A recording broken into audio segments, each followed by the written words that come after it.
ఆదివారం ఈదులకొండ ప్రాంతంలో ప్రభా మీరు జరిగిస్తున్న ఈ యొక్క శిలువ ధ్యాన ఉపవాస కూడికను బట్టి మీకే స్తోత్రాలు. వచ్చిన ప్రతి బిడ్డను దీవించండి, ఆశీర్వదించండి. పాటలో, స్తుతుల్లో, క్రమాల్లో మీరున్నారు. అలాగే నాయన చేయబడిన విజ్ఞాపన ప్రార్థనలు కూడా మీరు అంగీకరించారు. కొద్ది నిమిషాలు వాక్య పఠనము ద్వారా నిన్ను గూర్చిన సంగతులు మేము గ్రహించుటకును, మాకు రావాల్సిన ఆశీర్వాదకరమైన మేలులు, వాగ్దానములు స్వతంత్రించుకున్నటకును కృప చూపించండి. ఈరోజు ఎవరెవరైతే ప్రభు నాయన నీ సన్నిధానం మీద పాల్గొని నాయన ఎలుగెత్తి అంగలార్చి నాయన మీరు వాక్యము ద్వారా మమ్మల్ని దర్శించమని అడిగి ఉన్నారు. అట్టి వారికి నీ కృపతోనూ, మేలుతోనూ, దీవెనలతోనూ, శాశ్వత నాయన శోభాతిశయముతోనూ నీ కృపలో వర్ధిలింపచేయమని ఇప్పుడే నీ మేఘస్తంభమును మాకు అనుగ్రహించారు. స్తోత్రాలు. చల్లటి వాతావరణం మాకు ఇచ్చినందుకు స్తోత్రాలు. కొద్ది నిమిషాలు వాక్యం కూడా పఠిస్తుండగా కృప చూపించమని యేసు పరిశుద్ధ నామాన్ని వేడుకుంటున్నాం మా పరమ తండ్రి.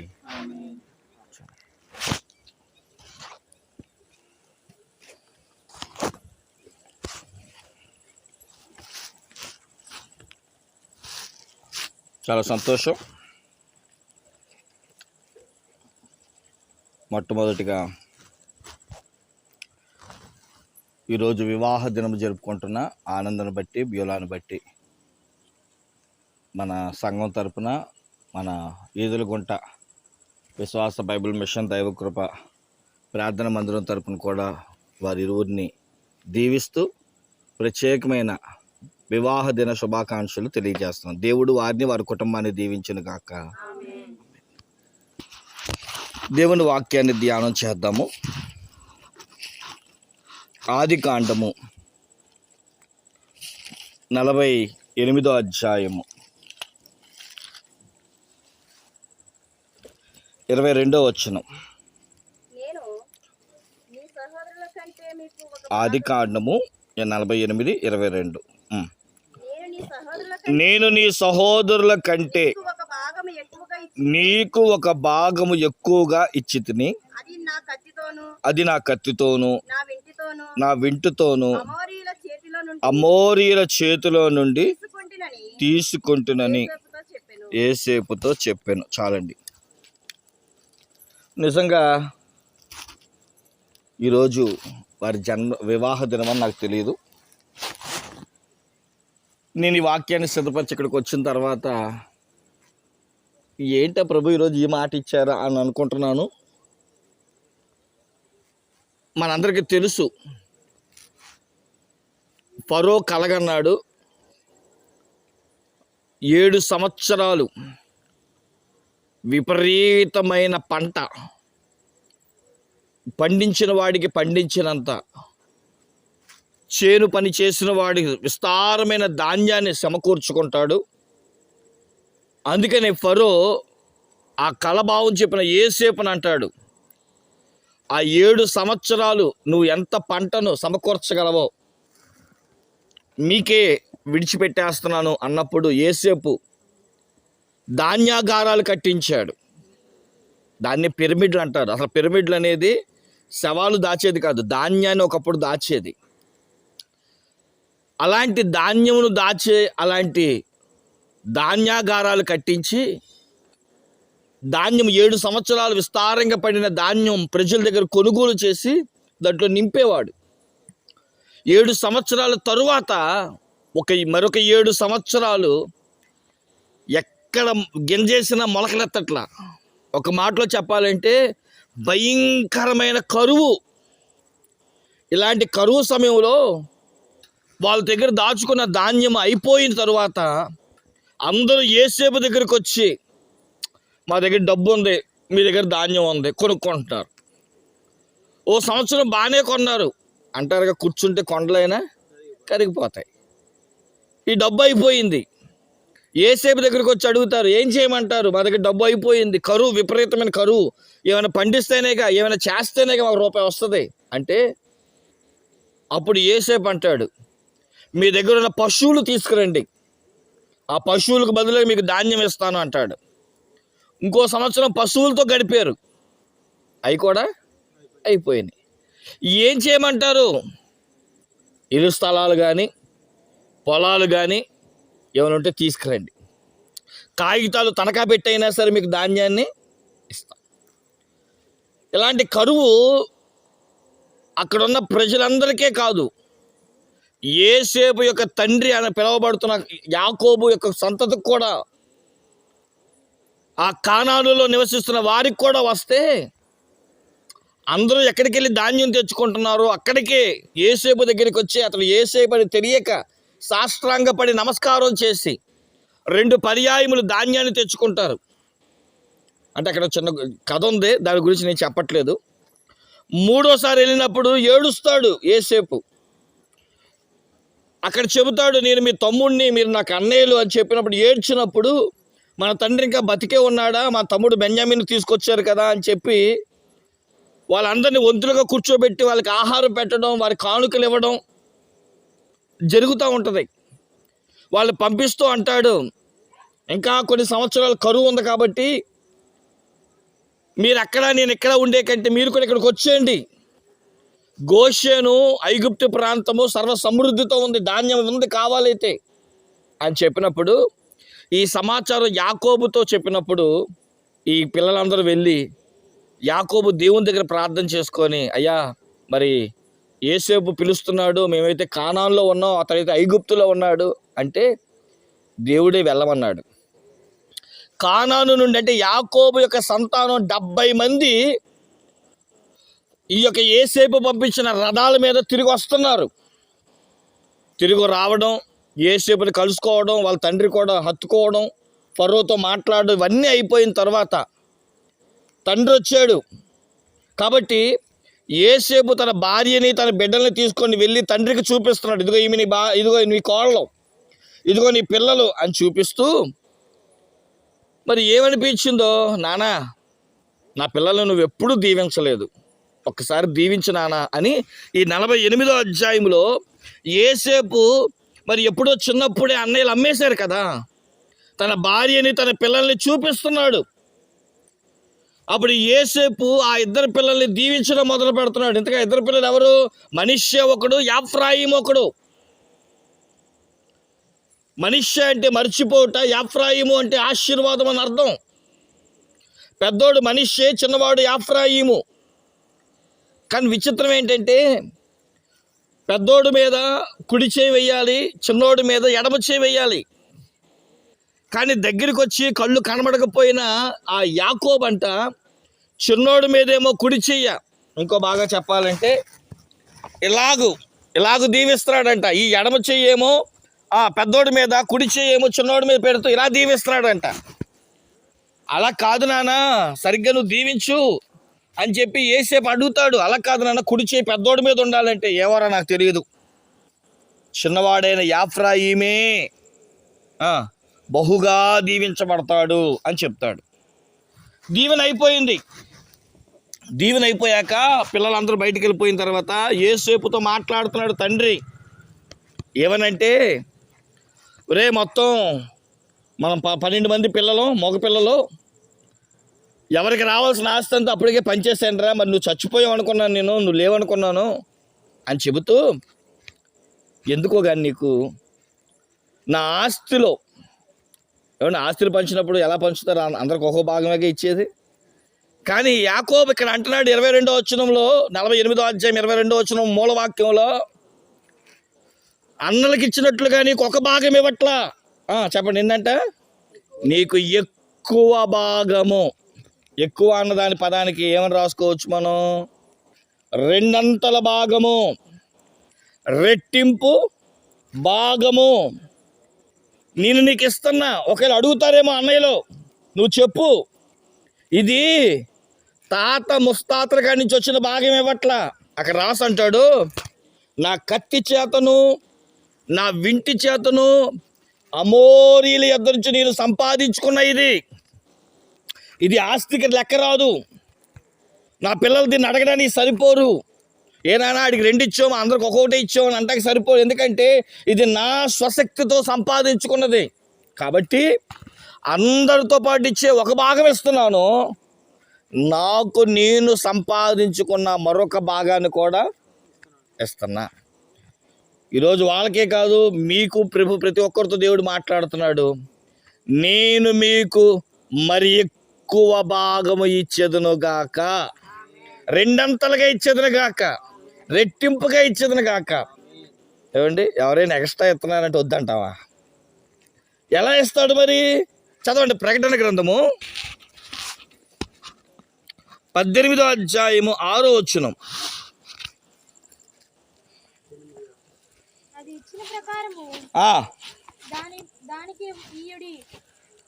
ప్రకారము దానికి ఇయుడి, దాని క్రియలు చొప్పున అది. ఏమండి, అందరికి ఒక్కోటి ఇవ్వాలి, అది లెక్క. కానీ దేవుడు మీ క్రియలు చూస్తాడంటే ఈరోజు ఊరకనే ఇచ్చేస్తాడా ఏంటి? ఆయన మన క్రియలు అంటే ఏంటి?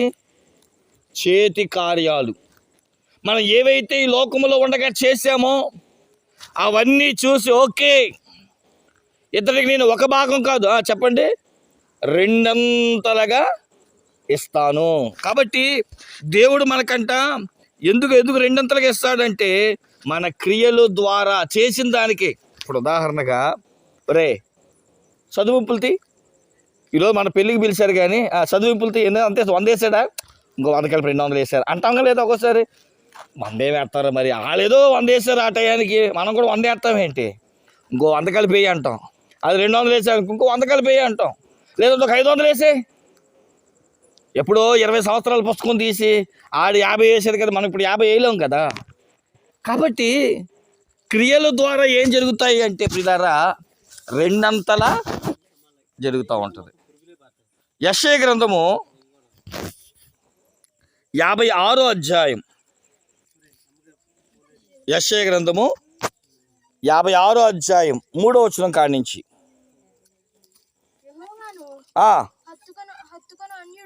యెహోవాను హత్తుకొను అన్యుడు ఓకే ఓకే ఓకే. నేను నియమించిన విశ్రాంతి దినములను ఆచరించుచు నాకు ఇష్టమైన వాటిని కోరుకొనుచు నా నిబంధన నా ఆధారము చేసుకొనుచున్న షండులను గూర్చి యెహోవా ఇలాగు సెలవిచ్చుచున్నాడు. నా ఇంటను చదవండి 5వ వచనం దాకా. నా ఇంటను నా ప్రాకారములలోను ఒక భాగమును వారికి ఇచ్చేదను. ఏమిచ్చేదంట? ఒక భాగమును వారికి ఇచ్చేదను. ఆల్రెడీ ఒక భాగం ఇచ్చారు, అది లోకానుసారముగా. కానీ ఆత్మ సంబంధమైన ఒక భాగాన్ని వారిని ప్రేమించారు. ఎందుకంటే అక్కడ రాయబడి ఉంది 3వ వచనంలో, వాళ్ళు ఎవరంట? అదేదో దేవుడిని నమ్ముకున్నవాడు కాదు, దేవుణ్ణి హత్తుకున్న ఒక అన్యుడి గురించి మాట్లాడుతున్నాడు. దాని గురించి చెప్పాలంటే ఒక పెద్ద చరిత్ర ఉంది. కాబట్టి నేను దాని ముందుకు వెళ్లకుండా ఒక భాగాన్ని నేను ఇస్తాను. ఈరోజు దేవుడు ఎందుకో అంటున్నాడు, వాళ్ళు ఇచ్చింది కాదురా, చెప్పండి, నేను కూడా మీకు ఒక భాగాన్ని. అసలు భాగం ఎవరికి వస్తుంది? మాట్లాడాలి ఎవరైనా. భారతి గారు అంటే ఆస్తి అంతా కొడుక్కి ఎత్తదంట, మరి కూతురు పరిస్థితి ఏంటో ఆలోచన చేయడం ప్రియులారా. అసలు ఎవరికి భాగ్యం ఇవ్వాలి అంటే మొట్టమొదటిగా చదవండి ఒకసారి, ద్వితీయోపదేశ కాండము 21:17.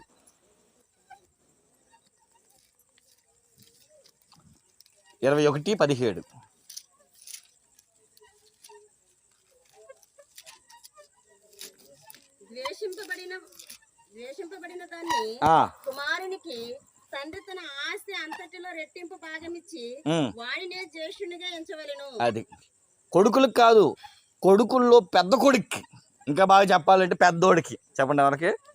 ఇప్పుడు ఆనందనే చిన్నకి ఇప్పుడు లెక్కలు చూసారనుకోండి, ఇద్దరికి సమానంగా తూరుకుంటారా? లెక్క అయితే సమానం, కానీ లెక్క ఏంటి అసలు? పెద్దోడికి జ్యేష్ఠుడు గనక, తండ్రి తర్వాత తండ్రి స్థానం గనక పెద్దోడికి ఎన్ని భాగాలు ఇవ్వాలి? ఇవ్వాలా? అదే చెప్తున్నాడు. అంటే ఇప్పుడు దేవుడు నీకు 2 భాగాలు ఇవ్వాలంటే నువ్వేమవ్వాలి? దేవుడికి పెద్ద కొడుకు అవ్వాలి. ఏమవ్వాలి? హెబ్రీ పత్రికలో ఉంటుంది, జ్యేష్ఠుల సంఘములో నువ్వు ఉండాలి. ఏ సంఘంలో ఉండాలంటే అండి? అసలు జ్యేష్ఠత్వం అంటే అర్థం ఏంటి? ఆదికాండం 49వ అధ్యాయం రూబేన్లో మాట్లాడుతూ, నువ్వు నా నా నా శక్తివు, నువ్వు తండ్రి యొక్క కణంలో నుంచి పుట్టుకొచ్చేడేమో బలం, అంటే మొదటి కణం కాబట్టి బలం. కాబట్టి తండ్రికి ఉన్న జ్ఞానం, తండ్రికి ఉన్న బాధ్యతలు పెద్ద కొడుకు వస్తాయి. కారణం ఏంటంటే తండ్రిలోంచి వచ్చిన ఆ రక్తం, ఆ కణం. కాబట్టి అందుకని తండ్రి తర్వాత తండ్రి ఎవరయ్యా అంటే పెద్ద కొడుకుని తండ్రి అని అంటారు. నువ్వు దేవుడికి ఏమవ్వాలని చెప్పండి, ఇప్పుడు పెద్ద కొడుకు అవ్వాలంట. అంటే దేవుడు ఏం ఆలోచిస్తున్నాడో మనం కూడా దేవుడు ఆలోచనలను సరి సమానముగా ఆ బాధ్యతను భారంగా మోసే ఎవరైతే ఉంటారో వారికి దేవుడు ఏమిస్తాడంట? 2 భాగము లేదా రెట్టింపు భాగాన్ని ఇస్తా అంటున్నాడు. అలాగే చదవండి యెషయా గ్రంథము 61వ అధ్యాయం 7వ వచనం.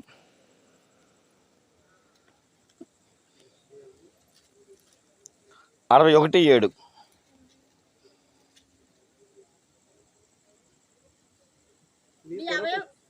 మీ అవమానమునకు ప్రతిగా రెట్టింపు ఘనత నందుదురు. నిందకు ప్రతిగా తాము పొందిన భాగము అనుభవించి వారు సంతోషింతురు.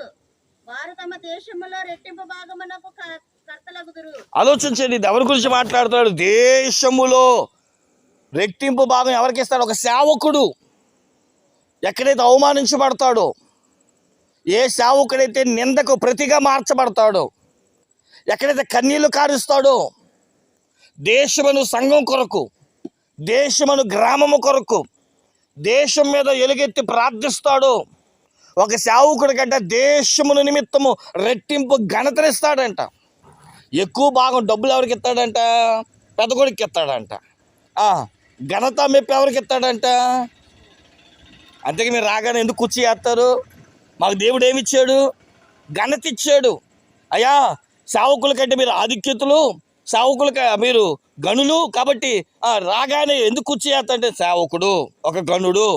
ఎందుకంటే అనేకుల కొరకు ఏడ్చేవాడు, దేవుడి యొక్క ఘనతను పొందినవాడు. కాబట్టి సేవకుడికి 2 ఘనత ఇస్తాడంట. ఒకడికేమో భాగాన్ని ఇస్తానంటున్నాడు, రెండో వాడికేమో ఘనతను ఇస్తాను అంటున్నాడు. ఎవరికైతే సేవకుడికి.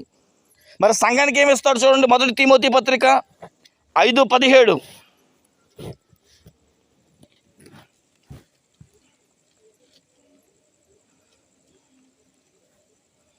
బాగుగా పాలన చేయి పెద్దలను విశేషముగా వాక్యమందును ఉపదేశమందును ప్రయాసపడు వారిని రెట్టింపు సన్మానమునకు పాత్రులుగా ఎంచవలెను. సంఘములో విశ్వాసి ఎలా ఉండాలంట? రెట్టింపు సన్మానానికి పాత్రులుగా ఉండాలంట. చెప్పండి ఎలా ఉండాలి? మీకు చెప్తాను. మమ్మల్ని ఎప్పుడు కూడా మీరు కనీసం సాల్వా కప్పు కూడా దండే సన్మానం చేయలేదండి అంటారేమో. ఇప్పుడు ఉదాహరణకు సభలు జరిగినాయి అనుకోండి, సభలు అంతా అయిపోవాల్సి వచ్చి ముగింపుకు వచ్చినప్పుడు ఏం చేస్తాం? ఓ దైవజనుడిగా మీరు నిలబడి, ఈరోజు ఈ సభ ఎలా జరిగిందంటే, ఎంత ఇదిగా వండిన వారు వండారంటే, వడ్డిచ్చారంటే, కావాల్సిన ఆర్థిక సహాయం అందించారంటే, ఎవరి గురించి చెప్తున్నా? ఇవన్నీ ఎవరి గురించి చెప్తున్నా? సంఘ బిడ్డల గురించి చెప్తున్నాం. మా సంఘం మాకు ఇంత ప్రోత్సాహం ఇచ్చింది కాబట్టి ఈ విధమైన సభను ఏర్పాటు చేస్తాం, ఈ విధమైన భోజనాలు ఏర్పాటు చేస్తాం. విచిత్రం ఏంటంటే సంఘం కేవలం సభలకే పరిమితం అయిపోయారు. దేనికి పరిమితం అయిపోయారు? సభలు అంటేనే చెప్పండి, అయ్యగారు ఏం చేయాలి? వంట వండాలా? అయ్యగారు ఏం చేయాలి? ఏమైనా డెకరేషన్ చేయాలా? అయ్యగారు ఏం చేయాలి? మాట్లాడరే అమ్మా, ఏమైనా చెయ్యాలా అంటాం. మరి ఉట్టప్పుడు ఆదివారాలు ఏమండి ఆలోచన చేయండి. అంటే ఒక సభ అంటే నేను తప్పట్లా, ఎందుకంటే ఒక సభ అంటే నలుగురు వచ్చేది, దైవజనుడు ఒక్కడే ప్రయాసపడు. కానీ అదే ఆలోచన ఎప్పుడు ఉండాలంట? ఆదివారమేనా? ప్రతిరోజు ఉండాలంట. ఏం చేయాలి ఈరోజు మన దైవ సేవకుల కార్యక్రమాలు ఏం చేయాలి? అయ్యగారు వచ్చినప్పటికల్లా మనం ఏం సిద్ధపరచాలి? చూడండి, సభ వచ్చినప్పుడే అయ్యగారు స్టేజ్ ఎక్కినప్పటికల్లా ఏముండి పోవాలి? స్టేజ్ ఉండాలి, బ్యాక్గ్రౌండ్ ఉండాలి, లైటింగ్లు ఉండాలి, కరెంట్ ఉండాలి, సౌండ్ సిస్టమ్ కావాలి. వచ్చిన అంటే ఒక ప్రిపరేషన్ వచ్చేద్ది. సభ అంటే భోజనాలు, సభ అంటే ఆ లైట్లు, సభ అంటే ఒక కార్యక్రమం, సభ అంటే ఒక స్టేజీ, సభ అంటే ఒక సభకి ఏ విధమైతే చెక్కపాటు సంఘ బిడ్డలు చేస్తున్నారో అదే చెక్కపాటు అంట ఎక్కడ కూడా చేయాలి? సభ కాకపోయినా ప్రతి కూటంలోనూ ప్రతి కార్యక్రమంలో కూడా ఇదే ఇదిగా పనిచేయండి. ఎలా అనిపిస్తుంది ఒకసారి చెప్పండి నాకు. ఏమండి, ప్రతి చోట ఇప్పుడు ఉదాహరణగా ఈదులగుంటలో మీటింగ్ పెడితే వీరమ్మగుంట వాళ్ళు, వసంతవాడ వాళ్ళు అందరూ ఈదులగుంట వాళ్ళు 3 సంఘాలు కలిసి ఏమండి ఇక్కడ పనిచేసి కూర్చోండి. ఎలా ఉంటుంది? వస్తున్నాం అసలు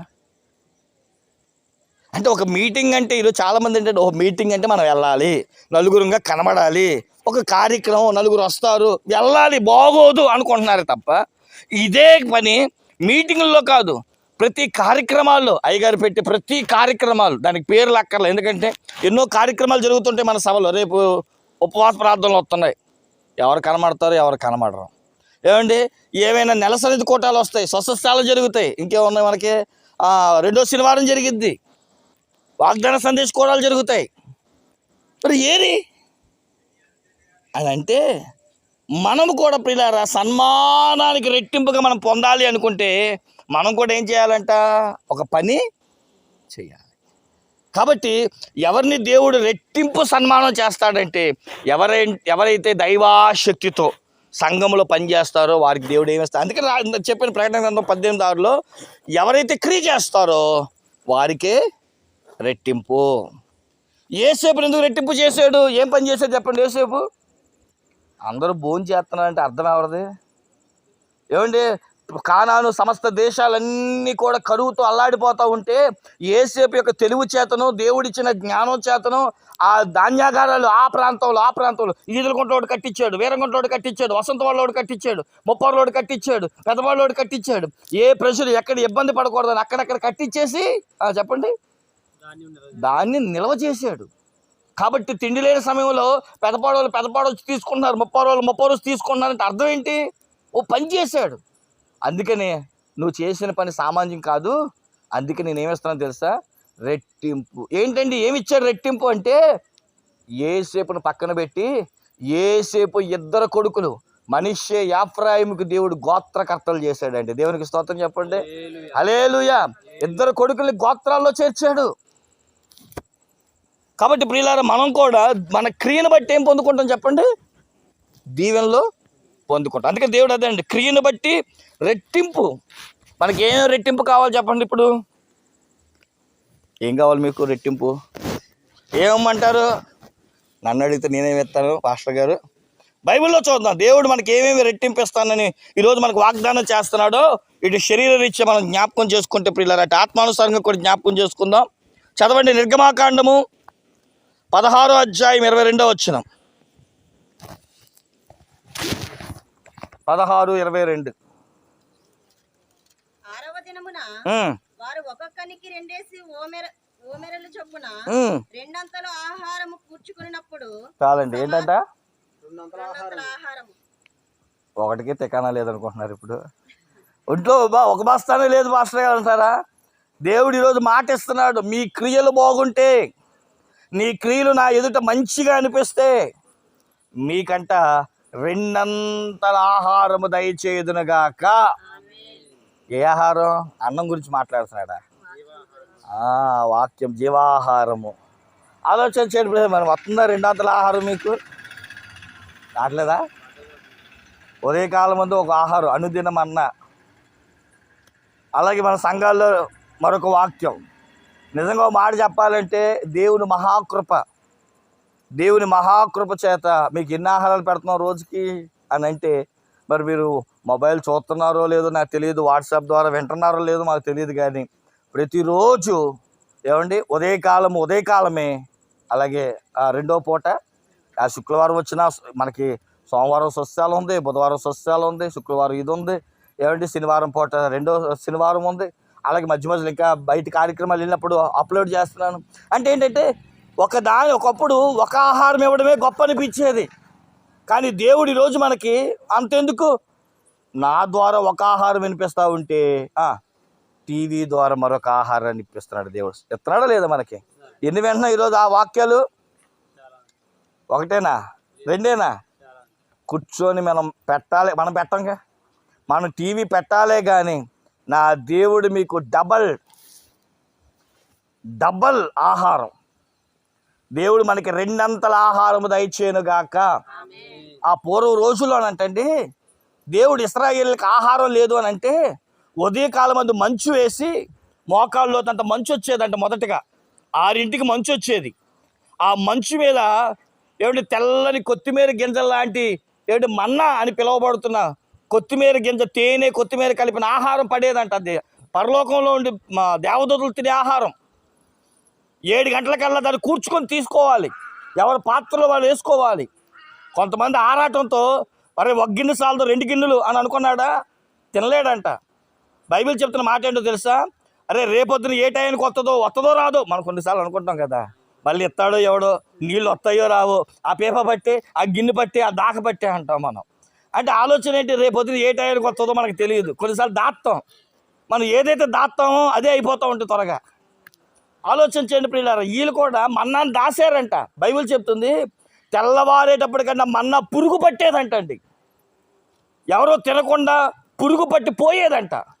కానీ ఏమండి 6 రోజులు వాళ్ళు దాచింది పురుగు పట్టేదేమో కానంట, 7వ రోజుకి వాళ్ళకి, అంటే 6వ రోజే దేవుడు ఒక చెప్పాడు, 5 రోజులు మామూలుగా 1 గిన్నె పట్టుకోండి, లేదా 6 రోజులు 1 గిన్నె పట్టుకోండి, కానీ 7వ రోజు వచ్చేటప్పటికి మట్టిగా రేపొద్దు నేను మన్నా కురిపించను. ఎందుకంటే అది విశ్రాంతి దినం. పూర్వ దినాల్లో శనివారం విశ్రాంతి దినం, దాన్నే సిద్ధపాటు దినం అంటారు. యేసుక్రీస్తు ప్రభువారు మరణించి తిరిగి లేచిన తర్వాత ఆ సిద్ధపాటు దినాన్ని ఆదివారానికి మార్చారు. ఎందుకంటే పునరుద్ధానం కాబట్టి ఆదివారానికి మార్చారు, లేకపోతే శనివారమే పెట్టాలి.